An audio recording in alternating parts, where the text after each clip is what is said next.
Welcome to the Scripting Sales Podcast. I'm Ryan Pereus, host of this show. And today we are going to be talking about some topics around influential books that have made an impact on my sales career and my sales methodologies and ideas. And then we're going to talk about a new book release I have coming out, my first one. So not the new book release that I have coming out very soon. But I think it's important to talk about some of the methodologies, the philosophies, the authors, the styles that have made an impact on me in the way that I operate my sales philosophies and the way I think about selling.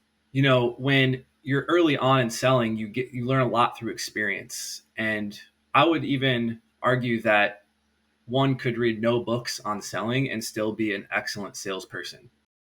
But what authors do, and as the profession of sales has grown, has done for the selling community, is provided methods and theories and strategies and tactics and techniques that have accelerated learning education to get results much more quickly and in a variety of different ways and different marketplaces.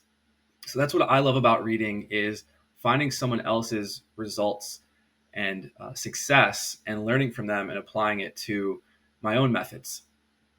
And so I have a couple of books here that I'd like to share with you because I think, scripting is more than just, a set of steps in some type of sales conversation, whatever the format may be.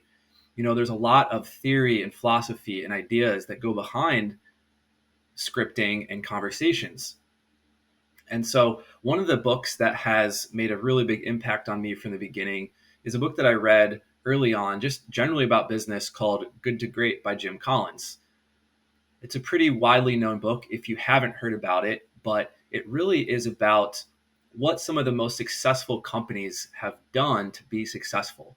And the author is very clear about the fact that he found the successful companies and then just wrote a book about what all the successful companies did that were the same. So he didn't have an agenda and was trying to fulfill that. He was just simply seeking what made them successful. And I love that idea because it's kind of through nature and through kind of observation to collect these thoughts and these models.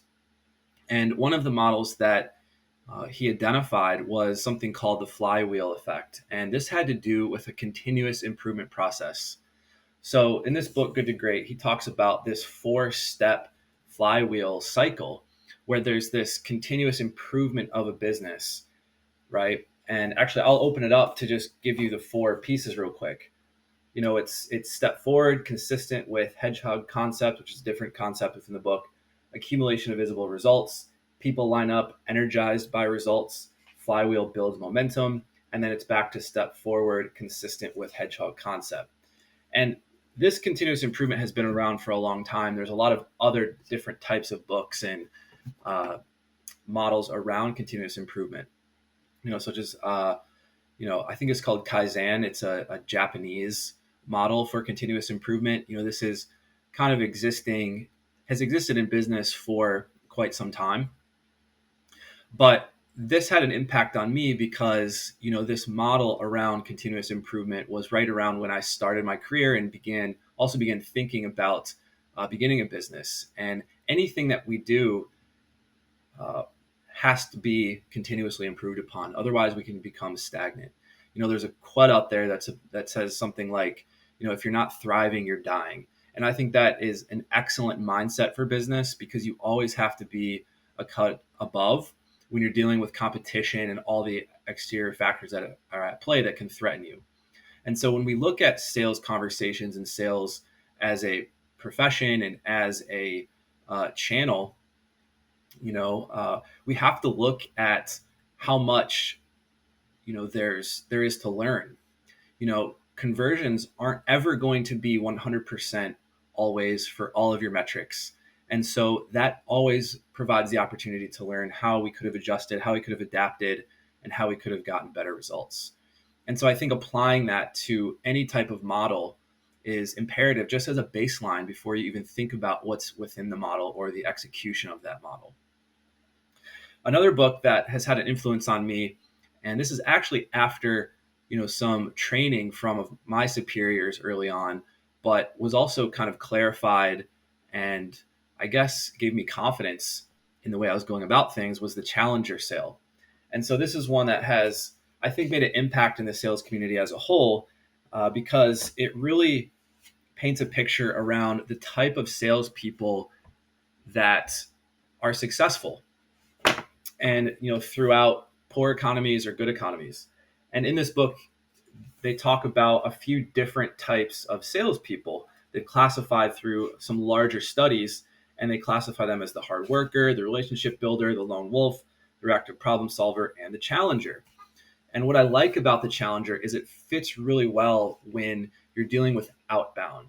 When you're disrupting a marketplace or introducing a new idea, they don't always know that they have a problem, or you could work really hard to try to meet their needs and their needs are already met, or the relationships are great but they don't have any budget, or there's something like that that is always an impediment. But with the challenger sale, you are introducing new ideas and concepts and almost acting as an expert or consultant to provide recommendation and see how this new product or service can fit within.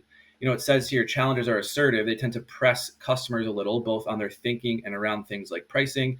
And as many sales leaders will tell you, they don't reserve their challenger mentality for customers alone.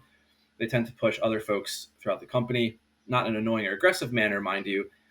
That would be classified as a jerk, but in a way that forces people to think about complex issues from a different perspective. I think that's such a brilliant line. And I think vindicated me a little bit in some of the things that I was going through when developing some of my theories or ideas around cold calling and selling. Because within the H to H model that we've touched on, H to H is all about maximizing results while never losing trust with buyers. And that's a massive paradox. There's two ends of the spectrum. You have to be able to challenge and assert yourself, but you have to do it in a way, like this says, that's not aggressive or being a jerk. And I love that example. It just really parallels what H to H is doing. Another one, and this is a wild one, okay? If you ever read Seth Godin, I've read almost all of his books, but all marketers crossed out are liars, tell stories. So I love this one because I think he is very bold in this to say that all marketers are liars. And he talks about that. Marketers are a specific type of liar. But what he does is he backs it up. I think that's kind of a hook to get you in, which, of course, comes from a marketer. He talks about how marketers are really about being consistent in their story. They don't have to just tell facts and figures. They need to paint a picture and be creative about the way that they tell the story so that it attracts and brings people in. But the stories always have to be consistent, right? Now, what's interesting about this book is, he talks, my favorite example was the George Riedel is a liar. And it's the wine glass story. I don't know if you've read this, but he talks about how on the Riedel's website, they say the delivery of a wine's message, basically they sell wine glasses, okay, upscale wine glasses. The delivery of a wine's message, its bouquet and taste depend on the form of the glass. It is the responsibility of the glass to convey the wine's message in the best manner to the human senses. So I love that. So it gets you to believe in the idea that, a $200 bottle of wine will taste better served in a Riedel, I'm not sure how to say it, glass. But he says when the proper tests are done scientifically, so double-blind tests to eliminate any chance that the subject would know the shape of the glass, there's an absolutely zero detectable difference between glasses. So a $1 glass and a $20 glass deliver precisely the same impact on the wine. None. So is he a BSer? Well, that's why you got to go read the book. I think it's really opens your mind up to what a marketer truly is there for. And, at the end of the day, he's saying you're not supposed to tell inconsistent stories. If your story is inconsistent, then no one is going to buy your product because you are a liar that hurts the customer. But if you have the ability to tell a story in a way that is consistent with any type of facts or figures, but it's creative to draw customers in, Well, that's what customers wanted to hear anyway. It's very bold. It's very bold. So I would suggest that one. And it really opened me up to being more creative in my market writing and in scripting. It really had an impact because I had to think outside the box in the way that you write to resonate with someone without ever lying, without ever hurting trust with the prospect. And so there's that measure of high performance and keeping the relationships positive. There's another book, couple more technique type books, and this is where we kind of get into some more of the cold calling, is The $1,000,000 Rebuttal. I actually read this one in the last year. And what I really love about David Walter's book is he is so scientific about his process. He has really studied and has gone to a granular scale with the way that he goes about his cold calling. And so he talks about the impact of cold calling, right? He would train people and they wouldn't get the same results, but he would notice that they wouldn't be doing all of the things that he told them to do because he had these really incredible conversion rates within his industry that he was successful at. And he would train others and they wouldn't get those results. But what he realized is all of the components weren't matching up. And that's what was important. And I took a lot from this into the way that we've developed H to H. He says the truth is that cold calling only works when you have all the right components and they all come into alignment. And it goes into talk about that, but there's different aspects within cold calling that you have to make sure are checked off. And we have a similar model, a similar idea that you can see within H to H. And these are all truths that people identify through their own pioneering, right? Like I was saying in the beginning, that you can really learn success through doing and documentation and then reviewing and improving upon that. And then other folks have been out there, other sales professionals and other contributors to the space have been out there doing the same thing and have come up with their own conclusions. And you can see the parallels. It's really fascinating in that way about sales. And we're all in this process of documenting the sales profession right now. A couple other books that I'll mention quickly, I won't get too far into. One is Sales Truth by Mike Weinberg, and he also wrote Sales Management Simplified. These ones had more of an impact around, I think, I like Mike Weinberg because he's more about principles and selling. And I think that's so important to talk about because everyone's all about what's the next guru trick and technique because it's an easy win, but it's not the big decisions that make lasting impact for the masses that people are always talking about. No one's trying to learn what the best sales management principles are. They want to know what the best subject line for a cold email is to get their open rate higher. So that's what I really like about him is he slows down and he looks at things from a bigger picture perspective a lot of times. And so one of the ideas here that kind of backs the outbound versus inbound approach that we take at H to H and at Superhuman is that waiting for opportunities puts you in a competitive disadvantage in a weak position. See, when he says, and this is kind of the inbound, right? Inbound is great. It's amazing. But he kind of calls this, I don't know if I have the word here in front of me. Appointments set for us by the BDR should be viewed the same way we view Social Security portion of our retirement income as gravy. We better not be counting to live off of it. So I love that perspective because the salesperson's perspective has to be forward thinking. Anything that comes to us, we just have to be extremely grateful for and not expect it. It's a gift. And we have to go out and find and hunt. And within that process, we are going to get ahead of the curve because we are finding new opportunity before the opportunity finds competitors. I love that mentality. And so Mike Weinberg gives some of that perspective.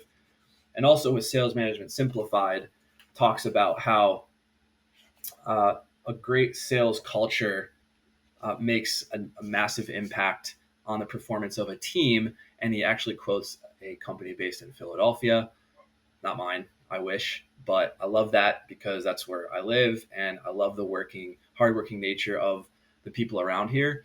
And so he quotes how this high performing sales culture was all about maximizing their performance and driving performance and having a a positive culture around that, and there was no room for excuses. There was no room for uh, negative speak about other people, and that was essentially eliminated, enabling their team to have greater and greater success. And he was brought in as a consultant and was actually kind of not humiliated, but was confused as to why they would want to bring him in if they were all hitting their goals. And I just love that mentality of just consistently driving forward. So these are just some of the books that have had an impact on me. I could go for ages on this, but I think there's bits and pieces that have influenced the way that we run Superhuman Prospecting and the way that we think about cold calling as well, and how it's impacted all the way down to the script and conversation level. Also, can't forget Sales EQ and Fanatical Prospecting, just great books. So I won't get into them, but I had to give a shout out to Jeb Blount there. Then let's start to transition. So I've talked about some general sales books, and these have all had an impact on me. I recommend them all, and there's many books. I have a whole stack of books I haven't read yet. So I'm still in the process of learning, finding time, always open to that. But as we transition, I want to start talking about cold call scripting specifically. Now, sales presentation scripting and discovery work, this is all stuff that we are going to cover later down the road. But we're on this topic of cold calling right now, since this is the easiest thing for me to talk about. It's my passion. It's what Superhuman Prospecting is all about. And it's what this H2H cold calling method book is all about too. So before I get into that, there's a few books that I mentioned early on in the podcast I'm just going to bring back up that I think are very helpful. When I did my search for cold calling, I tried to look for, within reason, as many books as possible around the topic of cold calling. And I really just couldn't find a ton. I really couldn't. And there's maybe 10 to 20 books that I think are kind of within the space right now on cold calling specifically. I have Power Phone Scripts. I have Smart Calling by Art S. I'm not going to say his last name, so I don't know how to pronounce it. Cold Calling Techniques That Really Work. Scott Chanel, The 7 Steps to Sales Scripts for B2B Appointment Setting and Sell the Meeting by Scott Chanel. And even Fanatical Prospecting covers it. And there's a few others, right? The $1 Million Rebuttal.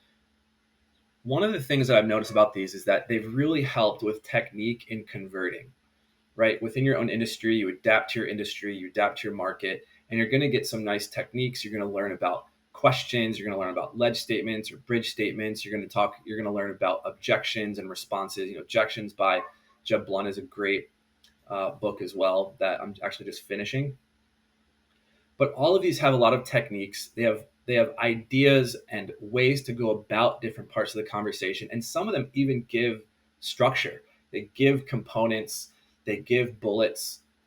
But one thing that I noticed, and the reason why I decided to write the book, which is coming out in a couple months, on the H2H cold calling method, is because I've never seen a published, fully comprehensive cold calling method on the marketplace that many industries, I'll also note, can learn from and use within their own space. And to me, that gap was one that I saw very early on. And when starting Superhuman, wanted to figure out this gap within the cold call profession. So many cold callers out there and growing. Folks that are passionate, that want to pursue this, that have been in the space for a long time. These folks all need the confidence, the data, the ideas to use as a building block to then go deeper within their own industry to maximize their success. There's such a blue ocean for cold calling in the 21st century. And that's the reason why the H2H book began to develop. I had some success early on with a couple different industries. I saw that there was a similarity in how you talk to human beings from 0 to 1 in the cold call process, in the sales process. 0 relationship to 1 in the beginning of a relationship, with rapport built and them knowing your name and your company. And so this began when I first wanted to be a consultant, but realized I just needed to expose myself to so many more industries and so many more different types of people in different titles, in different markets, in different departments with different needs and different timelines, to then begin to see how humans connect and then organize the way that we go about our calls based upon these groups of people that are in the market, especially within the B2B space. And I would say that's generally where this book kind of starts and stops generally. So there we are. We are 7 years into Superhuman with couple million calls made through the company, through dozens of sales reps making the calls and using the scripts as it's evolved, and we've documented it. And we wanted to put this on paper for salespeople, for sales managers, for sales leaders, for business owners to use as a tool and a stepping stone to have success more quickly. Cold calling is scary. There's a lot actually out there, a lot of content, videos, YouTube channels, great people that are helping cold callers and teams with mindset, with some structure, with technique, role plays, training to build the foundation of successful outbound cold call departments that can change the course of a company's direction. And so this is just one more addition to that. It's a comprehensive method that doesn't just end with kind of tactical uh, delivery, but actually begins in some of the things that I've already talked about, some principles around cold calling, some values. What are our values with some of the stigmas that have been in place since the 80s when there were a lot of boiler room scams, that hurt a lot of customers, right? And that's why the SEC actually has a law against boiler rooms to ensure that there's some regulation around this type of selling. Yeah. So this is why the book exists, to eliminate some of those stigmas, to build trust back in the marketplace, but still maximize performance.